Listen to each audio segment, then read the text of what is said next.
저는 과학교육에서 챗 GPT가 어떻게 사용되는지에 대해서 시스테매틱 리뷰를 하였고요. 이것은 며칠 전에 제가 발표했던 발제 자료인데 그대로 사용해서 발표를 해보겠습니다.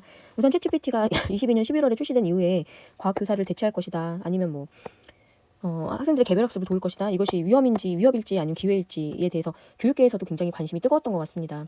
그런데 이런 뜨거운 관심과는 좀 대조적으로 챗 GPT를 실제로 과학교육 현장에 사용한 연구가 많지는 않더라고요. 그래서 어떻게 하면 이 챗 GPT를 과학교육에 잘 활용할 수 있을지에 대해서 좀 알아봐야겠다는 생각을 가지고 시스테매틱 리뷰를 하게 되었습니다.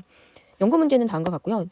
저는 데이터베이스를 이렇게 사용을 했고 서울대 사서랑 연락을 했을 때 프로캐스트 센트럴을 특히 추천을 받았어요. 다른 데이터베이스보다 학회지가 좀 폭이 넓어서 SCI나 SSCI 같이 너무 좋지 않은 저널들도 포함하고 있어서 오히려 바이어스를 좀 줄여줄 수 있을 거라는 얘기를 들었고요. 실제로 굉장히 프로캐스트 센트럴에서 많은 논문을 찾을 수 있었습니다. 저는 기간을 챗GPT 출시 이후인 23년 1월부터로 잡았기 때문에 기간이 좀 짧다라는 점이 부각되긴 하는데 이거는 잘 패킹을 해보도록 하려고 하고 있고요. 최종적으로는 14개의 논문을 선정하였습니다. 퀄시스트 테스트를 통해서 질평가를 했고 실제로 논문 처음 찾았던 81개는 이런 식으로 정리를 했고 이런 순차적인 과정을 거쳐서 최종적으로 14개의 논문을 찾았고 선정했고 이것들을 다음과 같은 컬럼들을 이용해서 쭉 한번 정리를 해서 여기서부터 결과를 3개를 도출해냈습니다. 첫 번째 결과는 어떤 맥락에서 많이 사용되는가입니다.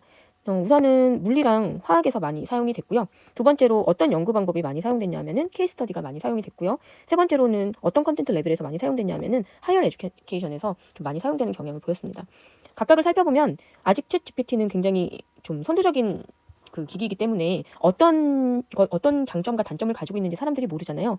그러니까 바로 교실 현장에 적용하는 연구를 시작하기 쉽지 않았던 것 같아요. 그래서 주로 케이스 스터디 형태로 어떤 장점과 단점이 있고 특징이 있는지를 알아보는 연구가 주를 이루었고요. 연구 자체도 당장에 중등에 적용해보기 힘들었기 때문에 초등이나 중등에 좀 대학 수준에서 교수들이나 대학 강사 수준의 사람들이 자기의 수업이나 자기 학생들에게 적용하는 경우가 많았습니다. 이 믹스드 메서드 디자인의 경우에는 실제로 중등에 적용한 경우도 많이 있었는데 4개의 연구가 있었고요. 이 4개 연구 모두 다의 공통점은 챗 GPT에 대한 퍼셉션의 변화를 살펴보았다는 겁니다.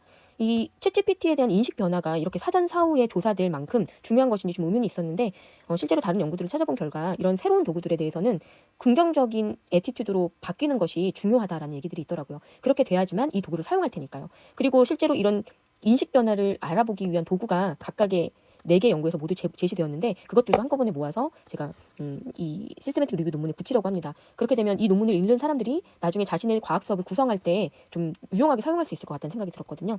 그리고 두 번째로는 어떤 업무를 주었을 때 잘하는가에 관한 것입니다. 즉 제가 쭉 나눠보니까 이 14개의 논문이 하나는 과학적 개념, 하나는 글쓰기랑 관련이 있더라고요. 과학적 개념과 관련된 업무를 주었을 때는 딱 보시기에도 장점보다는 단점이 좀 부각되는 경향을 보였고요. 글쓰기와 관련된 태스크를 주었을 때는 오히려 단점보다 장점이 부각되는 그런 모습을 보였습니다. 글쓰기 써진 양만 봐도 좀 그렇죠. 더 자세히 한번 살펴보면요. 지금 이 과학적 개념에 관련됐을 때 제한점으로 사람들이 뭐를 썼냐면 굉장히 자신만만하고 상대방을 이제 배려치 않는 그런 파트너 같다. 그리고 문제 해결도 잘 못하더라. 아주 기본적인 질문에도 대답을 못하더라. 계산을 못하더라. 아주 반성 없이 고집만 부리더라. 이런 식으로 좀 혐오하는 듯한 발언이 있었고 심지어 어떤 연구자는 다시는 난 챗GPT에 관한 연구를 하지 않겠다 라고까지 하는 연구자가 있었어요.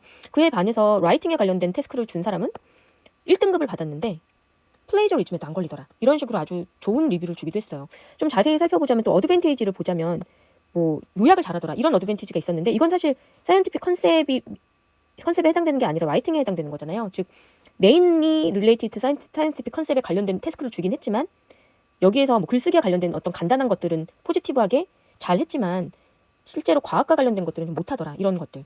여기서 제가 끌어낸 결론은 이미 알고는 있었지만 우리가 글쓰기와 같은 수업을 할 때 좀 쓰는 게 좋겠다. 예를 들면 글쓰기 수업이 여기서 나타난 걸 보면은 피직스 에세이를 쓰거나 실험 보고서를 쓸 때 결론 부분을 쓴다든지 그 다음에 어떤 수업 도구 만드는 거 그런 식으로 뭔가 이렇게 쭉 풀어내고 써내는 것에 강점이 있는 것 같아요. 우리가 이걸 이용해서 어떤 단원에 적용하면 적절할지 좀 생각해 볼 수 있겠죠. 너무 계산이나 물리적 개념 같은 것들이 강하게 들어있는 단원보다는 이런 좀 글쓰기가 강조된 수업들에 적용을 하면 좋을 것 같고요.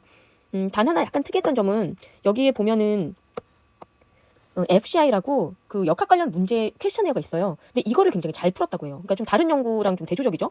그래서 이 9번 논문의 저자들이 의심하는 바가 아마도 챗GPT를 처음에 트레이닝 시킬 때 프리 트레인 할 때 FCI 퀘스처니어를 가지고 트레인을 시켰나 보다 이렇게 유추를 하기도 하더라고요. 결국 이런 식이라면 나중에 계속해서 파라미터라고 하죠. 파라미터가 늘어나면서 학습량이 늘어난다면 언젠가 사이언티픽 컨셉도 커버할 수 있는 날이 올 수는 있겠다는 생각을 지금 들긴 합니다. 그리고 세 번째로는 마지막으로 실제로 적용할 수 있는 프롬프트에 대해서 제가 정리를 해봤어요. 재밌는 것들이 많더라고요. 뭐 계산 과정을 좀 더 잘 풀어내도록 하는 방법, 말투를 바꾸거나 수준별로 스캐폴딩을 받을 수 있도록 하는 방법, 처음에 워밍업으로 어떤 프롬프트를 넣으면 좋을지, 아니면 실험 리포트를 쓰기 위한 프롬프트를 아예 차례대로 제시하는 경우도 있었어요. 이와 더불어서 만약에 좀 우리가 프롬프트를 만들 때 챗GPT와 내가 사실 같이 공유하고 있다고 나는 착각하면서 그냥 말을 하는 경우가 많은데 챗GPT는 사실 우리가 어떤 상황인지 모르잖아요. 그래서 내 상황에 대해서 좀 더 자세하게 이 맥락, 내가 물어보는 맥락에 대해서 좀 더 자세하게 설명하면 좋을 거라는 얘기가 있었어요. 근데 제가 이것을 나중에 논문 쓸 때는 태신 널리지와 함께 연관을 시킬 생각입니다. 어떤 우리가 암묵지에 대해서 좀 구체적으로 풀어서 제공하는 게 필요하다. 이런 주장을 하고자 하고 있어요.